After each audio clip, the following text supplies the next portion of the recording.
everyone and welcome back to Itakshila classes. My name is Vasundhara and today we are going to study and understand some paired words. ठीक है, आज हम बात करेंगे कुछ ऐसे words की जो pairs में exist करते हैं, जिनके similar से pronunciation है but meanings totally different है.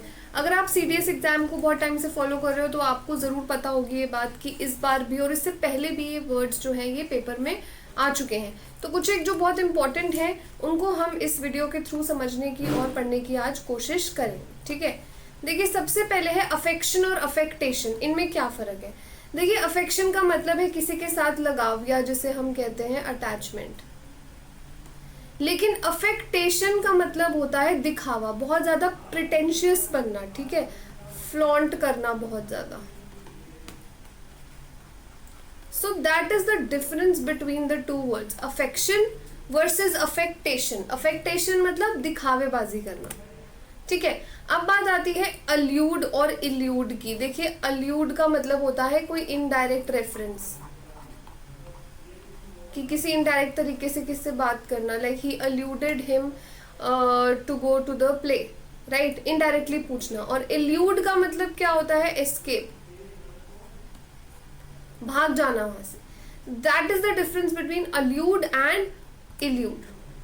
अब एनेक्डोट और एंटीडोट. एंटीडोट तो आप सबने सुना ही होगा कि कभी जैसे सांप वाम काट लेता है, कोई जहर किसी को लग जाता है तो हम बोलते हैं इसका एंटीडोट क्या है. एंटीडोट इज द एंटी से मतलब anti is opposite of poison, something that counteracts the effect of poison in body. और एनेक्डोट क्या होता है? एनेक्डोट होती है एक छोटी सी स्टोरी. हम बोलते हैं कि please tell me an anecdote from your past, मतलब एक short story.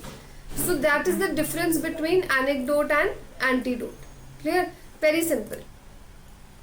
Confident and confident. अब कॉन्फिडेंट तो आपको पता है आत्मविश्वास हो जिसके अंदर बहुत ज्यादा somebody is full of word. But what is confident? Confident का मतलब क्या होता है? When you trust somebody a lot. जैसे हम बोलते हैं ना ये information confidential है, someone you trust. तो इसको आप लिख सकते हो who is a confident. A confident is a person you trust a lot, that this person will not betray you. तो तुम अपनी सारी बातें जो है उसको बता देते हो, राइट. Discrete and discrete. अब देखो डिस्क्रीट और डिस्क्रीट में बड़ा जरा सा फर्क है. इसका मतलब होता है सीक्रेटिव, जो मतलब छुप छुपा के काम किया जाए. जैसे they met in discretion, they had a very discreet meeting, छुप छुपा के. और इस वाले डिस्क्रीट का मतलब होता है जैसे हम बोलते हैं please give a discrete distinction between the two things, यानी सेपरेट या डिफरेंस. ठीक है, सो that is the difference between EET and ETE. Very simple, और ये पेपर में आया हुआ है. इंजेन्युअस और इंजीनियस. देखो एक ट्रिक बताऊंगी इसको याद करने का. क्या है? देखो यहाँ है इंजीनियस. जीनियस का स्पेलिंग आ रहा है कहीं ना कहीं, इसको हटा दे दो. इंजीनियस का मतलब भी होता है क्रिएटिवली इंटेलिजेंट.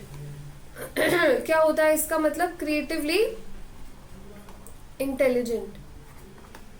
और इंजेन्युअस में देखो क्या है, अगर हम यहाँ देखें तो जेन्युइन ऐसा कुछ वर्ड आ रहा है. जेन्युइन मालूम है ना, somebody who is very real. तो जेन्युइन इसका मतलब होता ही यही है, कैंडिड, रियल. जब आप बहुत ज़्यादा खुद पे मतलब ट्रस्ट करते हो या आई मीन आप जो है लोगों के सामने अपने रियल सेल्फ रहते हो, यू आर नॉट फेक. तो देखो this a trick to learn these words. अब देखिए डिसेंट. डिसेंट का मतलब होता है डिसअग्री. सिमिलरली असेंट का मतलब भी होता है अग्री. ये दोनों एक दूसरे के ऑपोजिट्स हैं, जैसे ये दोनों एक दूसरे के ऑपोजिट्स हैं. डिसेंट होता है एक तो किसी का लीनिएज, जैसे वो ब्रिटिश डिसेंट से है, मतलब उसका जो डिसेंडेंट है वो ब्रिटिशर्स का है, राइट.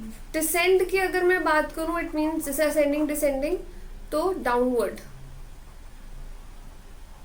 लीनिएज भी वही होती है ना जो नीचे मतलब आती है, फादर फादर फिर उसके बाद चाइल्ड, राइट. तो ये इलिसिट और इलिसिट. देखो ILL से आपने याद रखना है इलीगल, दोनों का सेम है. तो हम बोलते हैं कि दिस इंफॉर्मेशन इज इलिसिट, मतलब इलीगल. और इलिसिट का मतलब होता है किसी चीज से कोई चीज एक्सट्रैक्ट या इवोक करना. जैसे मैं आपको बोलूं कि भाई the police could not elicit information from us, police हमारे से इंफॉर्मेशन निकाल उगलवा नहीं पाई. तो ये फर्क है दोनों में. ठीक है, इकोनॉमिक और इकोनॉमिकल, ये लास्ट पेयर है। देखो बेटा, इकोनॉमिक होता है समथिंग रिलेटेड टू इकोनॉमी, जैसे मैं बोलूँ कि इकोनॉमिक कॉन्वर्जेशंस जो हैं वो हमें करनी चाहिए, मतलब इकोनॉमी से रिलेटेड। लेकिन इकोनॉमिकल क्या होता है? इकोनॉमिकल होता है जब हम बात करते हैं जो चीज़ हमें बहुत सस्ती पड़ जाए, इनएक्सपेंसिव, जैसे कि ये बुक्स बड़ी इकोनॉमिकल है, मतलब they are very inexpensive, affordable. Clear? तो ये चीज़ें जो हैं वो आपको याद रखनी है। So yes, these were the paired words. Thank you so much everybody for joining, watching. If you have any suggestions, please let me know in the comment section. I'm going to see you next time. Till then, bye bye, good luck and keep practicing.